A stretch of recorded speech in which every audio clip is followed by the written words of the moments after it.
Today I'm going to be walking you through how to make a simple quilted patchwork table runner from charm packs.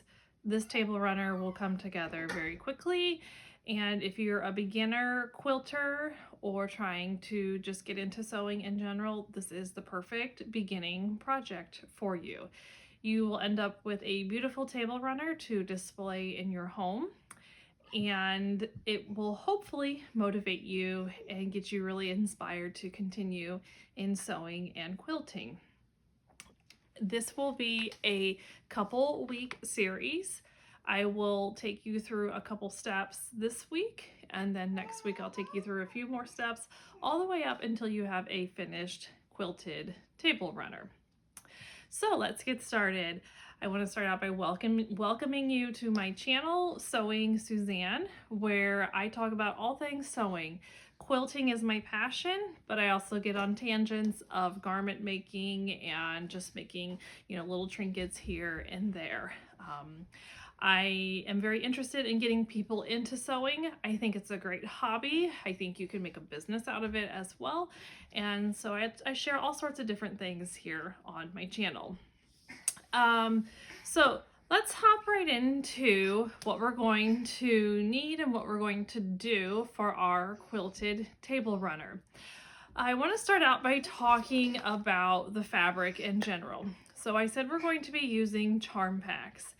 And I had never really got into charm packs until, really until recently. I just honestly had never bought them and never really used them for anything. And then I needed it for something, and I realized how wonderful charm packs are. So if you're not familiar with a charm pack, it is a set of pre-cut fabrics, usually, excuse me, usually about 4-inch squares. You can also get mini charm packs, which I believe are 2-inch squares, but it's pre-cut. The nice thing about charm packs is that the fabrics usually coordinate. They're usually from the same line, and it's coordinating fabrics. I will admit that I'm not very good at coordinating colors and designs and things like that. So I love to buy charm packs and just different fabrics from a fabric line that already coordinates. So we're going to be using charm packs for this table runner. Where can you purchase your charm packs? So let's talk about that. I used to be really big in supporting Joann's. I think it was a wonderful place to shop at a really good budget for anyone. They had some higher quality fabrics, and they had some lower quality fabrics as well.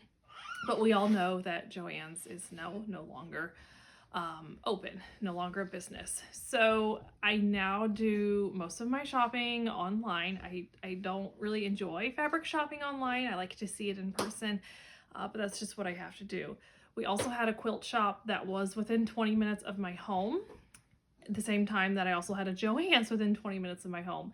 And the quilt shop was wonderful because they had all sorts of name brand designer quilters cotton, but they also closed down as well. So I go ahead and purchase online. 2 places that I recommend purchasing from, and I will link them in the video, is fatquarter.com, which is where I ordered these from. And the other place is Missouri Star Quilt Company. I think both of those, you're going to find almost anything that you need. Besides shopping online, if you go to your local Walmart, it is possible that they might have a small fabric section, and they would probably have some charm packs. Also, if you live within a decent amount of a fabric store, they would certainly have charm packs as well. So you're going to want to have a charm pack for this. You can cut your own fabric and cut 4-inch squares, but I'm telling you, it's going to be much easier just to have your charm pack ready to go. So that's fabric. Now let's talk about laying out your fabric.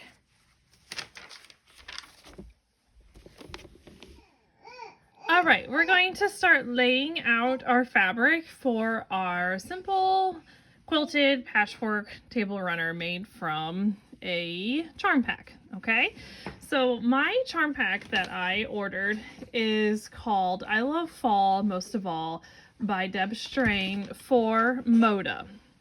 And it is October here, and I decided I just want to do a fall table runner for this tutorial. Okay, now I would encourage you to look at your charm pack and ask yourself if it has some low volume fabrics and some higher volume fabrics. And so what I mean by that is, do you have some lighter colored fabrics that have a lot of white in it? So I have a solid white in here. This one's got quite a bit of white, but here's definitely a low volume. Definitely low volume. So I have quite a few low volume fabrics in here. So I am not going to add any type of fabric from my collection, just from anything I have in the house. I'm just going to use this charm pack. If this was a charm pack where there were virtually no low volumes in it at all, I would probably take some solid whites and just make it like a checkerboard pattern, or just, you know, get those mixed in there somewhere. Low volumes are, that's one thing I've learned, they are really important, and they just help make a balanced finished product when you're done. So, but I've looked through here and there's plenty. I mean, obviously these are not, but towards the beginning there's plenty of low volumes and lighter colored fabrics. So I am going to use everything. Everything I use is going to come from this charm pack. And so, like I said, it's going to be a patchwork because this is very beginner friendly. So what we need to do then is just start laying out how we want it to look. So you can do this anywhere. I do not have a sewing room yet in our home. It's on the to-do list.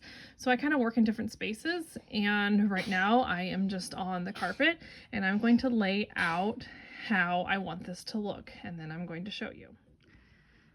All right, so you can see I have done my layout with my charm pack of how I want my table runner.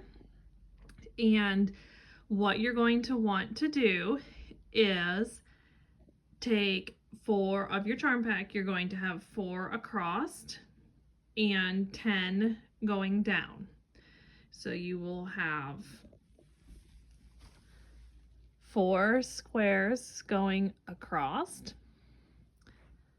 and then you're going to make 10 going down.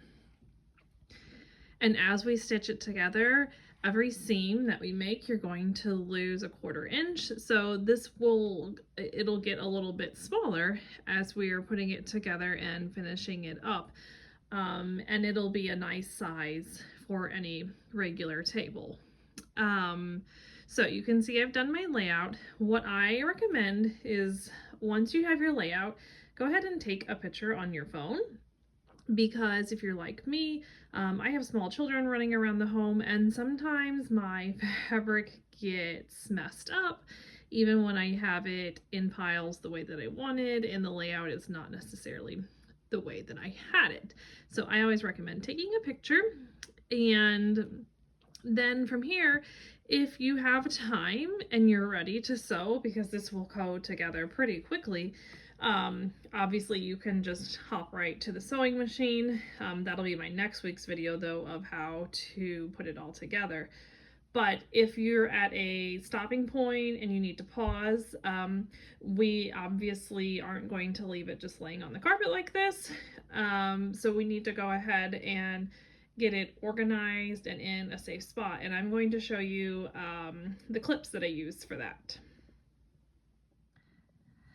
So I have these little clothespins that have letters on them, and they really come in handy for patterns that there's a lot of cutting, and so there's a lot of letters to them, a lot of pieces. And so I'm going to use these, but I'm not concerned about like going in alphabetical order. I'm not concerned about that at all. I just need, for this, I just simply need the clips. So what I'm going to do is I'm going to start from the top here, and I'm going to work my way left to right. So I'm going to take my very first charm pack square, and then put it on top of the second one, put it on top of the third one, put it on top of the fourth one, and then take a clip and have them clip together. And then I'm going to do it with my second row, just one on top of the other. I'm going to clip it and set it on top of there, and keep going down and working my way all the way down. And then I'll have a stack of all of my rows. And so when I start sewing it together, I'll be starting actually from the bottom and then working my way up to the top.